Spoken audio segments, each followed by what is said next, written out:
আজি আমি পক্ৰিয়াগ্ৰাম ইউপিপিএল দলৰ ব্লক কমিটিৰ সৌজন্যত ইয়াত আমি সমূহীয়া ইফতাৰ প্ৰগ্ৰামটো কৰিছোঁ। ইতিমধ্যে আমাৰ ইফতাৰ হৈ গ'ল।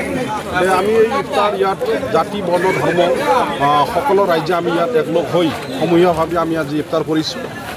আমি এইখিনি জনাব বিচাৰিছোঁ যে আজি ইফতাৰৰ যোগেদি গোটেই জাতি বৰ্ণ ধৰ্ম যিমান মানুহ আছে সকলোৰে কাৰণে দোৱা কৰা হৈছে।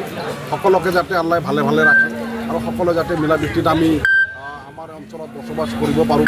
আমি যাতে সকলোৱে এই আমাৰ পক্ৰিয়াগ্ৰাম ইউপিপিএল দলৰ ব্লক কমিটিৰ অধীনত এই অঞ্চলৰ সকলো আমাৰ দলীয় কৰ্মকৰ্তা, এই অঞ্চলৰ বুদ্ধিজীৱী মহল, আলেম ওলামা আৰু সকলো জাতি জনগোষ্ঠীৰ বিভিন্ন ধৰণৰ মানুহক লগত লৈ আজি এই BTC অঞ্চলৰ শান্তি নিৰাপত্তা আৰু ভাতৃত্বৰ হকে এটা সমূহীয়া ইফতাৰ পাৰ্টি হয়।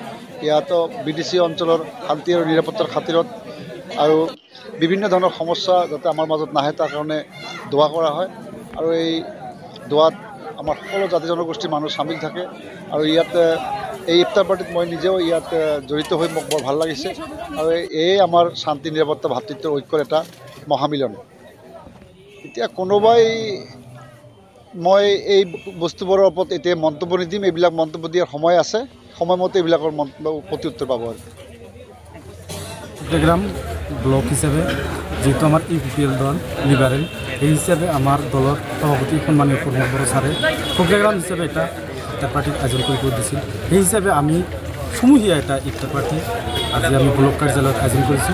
যে হিসাবে আমি মানুহখিনিক মাতিছিলোঁ, সবেই একদম সুন্দরভাবে আহিছে আৰু আমি সবাই মিলি একেলগে ইফতাৰ পাৰ্টি হল আৰু বিটিআৰ তথা গোটেই বিশ্বৰ শান্তিৰ কাৰণে দোয়া ইয়াতে